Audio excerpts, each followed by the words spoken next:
قبر کے ثواب اور عذاب کو سمجھنا چاہیں تو نیند کو سمجھیں. نیند سمجھ آئے تو پھر قبر کا ثواب و عذاب سمجھ آتا ہے.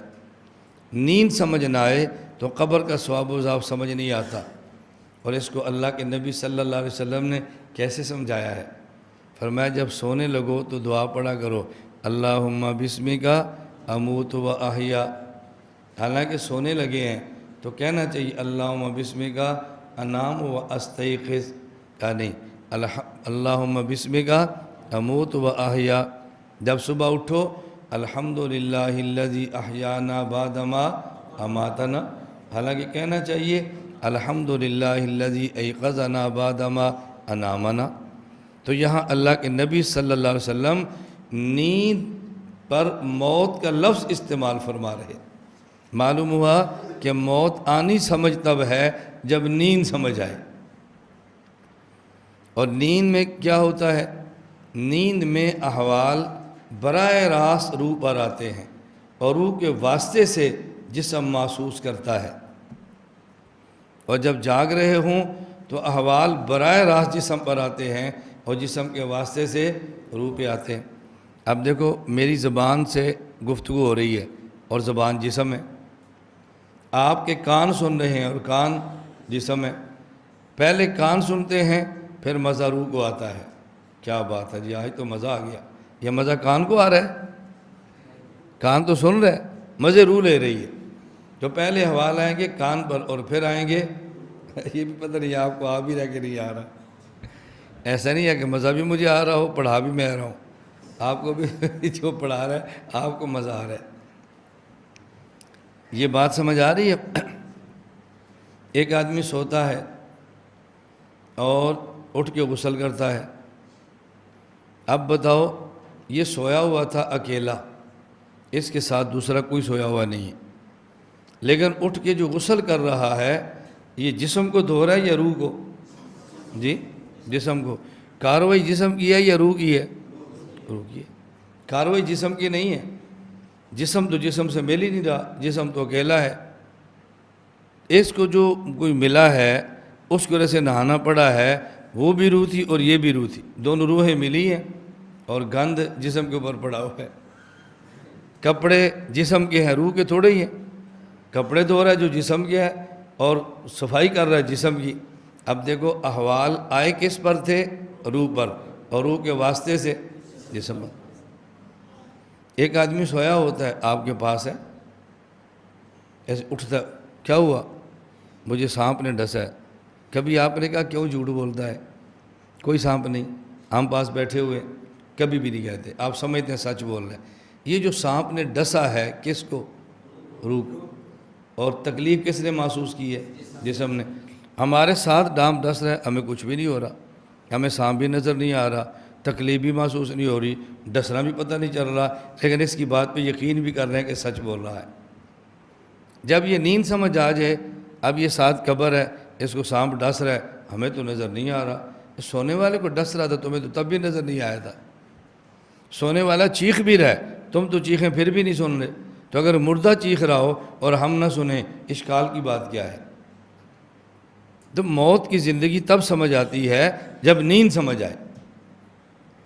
اس لیے اللہ کے نبی نے نیند کے لیے لفظ موت استعمال کیے، اور خود قرآن نے نیند کے موت کے لیے لفظ نیند استعمال کیا ہے. یا ویلنا من بعثنا من مرقدنا. یہ مرقد سونے کی جگہ ہوتی ہے، مرقد مرنے کی جگہ نہیں ہوتی. تو قرآن کریم مرنے کی جگہ کو سونے کی جگہ کہہ رہا ہے. تو نیند پر موت کا لفظ ہے اور موت پر نیند کا لفظ ہے. یہ موت سمجھ آ جائے تو قبر کے بعد والی زندگی کو سمجھنا کوئی مشکل نہیں، بڑے آرام سے بندہ سمجھ لیتا. جب آدمی جاگ رہا ہو تو حالات براہ راست آتے ہیں جسم پر اور جسم کے واسطے سے، اور جب آدمی سو رہا ہو تو حالات براہ راست آتے ہیں روح پر اور روح کے واسطے سے جسم. جب آدمی جاگ رہا ہوتا ہے نا، جاگ رہا ہوتا ہے، اب روح کی پرواز کم ہوتی ہے اور حالات جسم پر آ رہے ہوتے ہیں. جب آدمی سو جاتا ہے نا تو روح کی پرواز بڑھ جاتی ہے اور حالات براہ راست جسم پر نہیں آتے بلکہ روح پر آتے ہیں۔ اب امان کے ساتھ آپ بتاؤ، دیکھو یہ بیٹھے سبق پڑھ رہے ہیں، یہ سبق پڑھ رہے ہیں، ایک آدمی جاگ رہا ہے، اس کا معاملہ اور ہے۔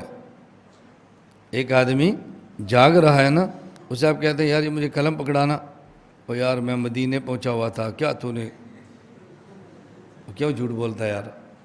لیکن اگر آدمی سو رہا ہو، آپ اس کو اٹھا کر کو ذرا قلم دینا، وہ کہ یار میں تو مدینے پہنچا تھا، اب آپ مان لیں گے یا نہیں؟ اب بتاؤ یہ جو سو رہا ہے مدینے کون پہنچا ہے؟ اور کتنی جلدی روح واپس آئی ہے؟ کتنی جلدی واپس آئی؟ سیکنڈ نہیں، سیکنڈ کا بھی ہزارواں حصہ واپس آ گئی۔ یہ روح کی پرواز ہے۔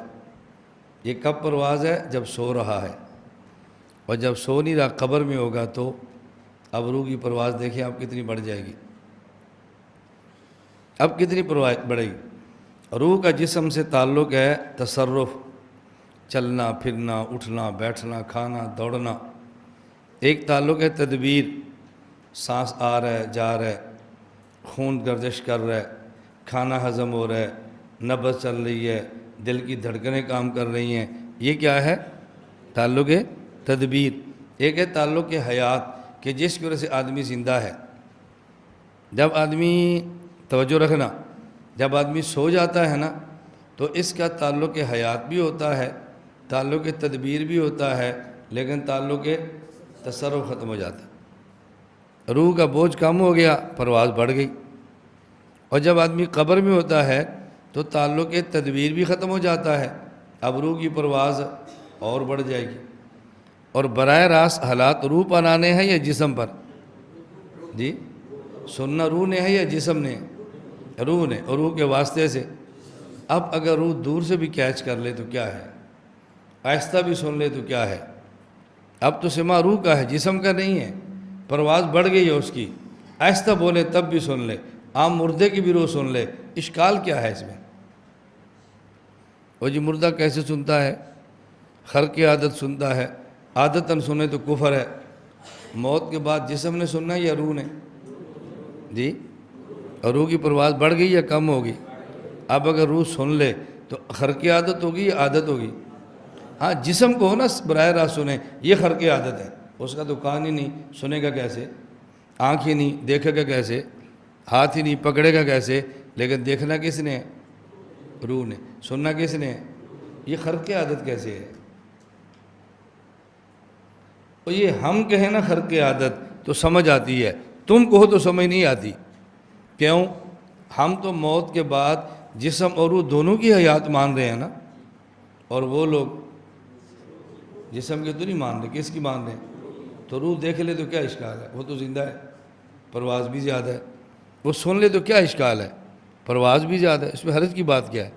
ہمیں اشکال ہو تو ہو، تمہیں تو اشکال نہیں ہونا چاہیے، لیکن اشکال بھی تمہیں ہے، ہمیں کوئی اشکال نہیں ہے۔ تو موت کے بعد کی زندگی سمجھ آتی ہے جب آدمی کو نیند سمجھ آئے۔ بات سمجھ آئی؟ اب لوگ پتہ کیا کہتے ہیں؟ او جی سویا مویا ہکو جیا، قرآن کی تفسیر ہو رہی ہے، کیا بات ہے؟ سویا مویا ہکو جیا۔ حضرت عزیر علیہ السلام فامات اللہ مئات عام، اللہ نے 100 سال موت دی۔ اب اگلی تفسیر کیا ہو رہی ہے؟ بارش بھی تے وس دی ہو سی، ہواواں بھی تے چل دیاں ہو سن، جکھڑ بھی تے چل دے ہو سن، اور سویا مویا ہکو جیا۔ اب یہ امت کو قرآن سمجھایا جا رہا ہے، پتہ نہیں کون سی تفسیر ہے یہ۔ میں نے کہا ہم آپ کی بات مان لیتے ہیں کہ سویا مویا ہکو جیا، مان لیتے ہیں، سونے والا اور مرنے والا ایک جیسا ہے، ہم مان لیتے ہیں، لیکن ہمیں بتاؤ کہ تمہارے مدرسوں میں جب طلباء سوتے ہیں تو صبح نماز کے لیے تم اٹھاتے ہو یا نہیں؟ جی اٹھاتے ہیں۔ تو جب آپ طالب علم سے کہتے ہیں اٹھ جا، وہ پہلے اٹھتا ہے پھر تمہاری بات سنتا ہے یا پہلے سنتا ہے تو پھر اٹھتا ہے؟ جی پہلے سنتا ہے پھر اٹھتا ہے نا؟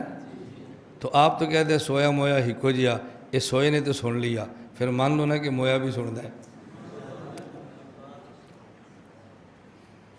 جب سونے والا مرنے والا ایک جیسے ہیں، نہ وہ سنتا ہے نہ یہ سنتا ہے، تو پھر کیوں کہتے ہو بھائی استاد جی آرام فرما رہے ہیں، ذرا دور کھیلو دور، کوئی اس نے کون سا سننا ہے، یہ تو مرے ہوئے کی طرح ہے، کھیلو۔ اس کا مطلب کہ تمہارا ذہن مانتا ہے کہ سونے والا سنتا ہے، تو جب سونے والا سنتا ہے تو مرنے والا کیوں نہیں سن رہا؟ سونے والے کی کون سنتی ہے؟ روح، اور مرنے والے کی موت کے بعد تو حالات جسم پر شروع، روح پر براہ راست ہیں اور روح کے واسطہ سے جسم پر ہوتے ہیں۔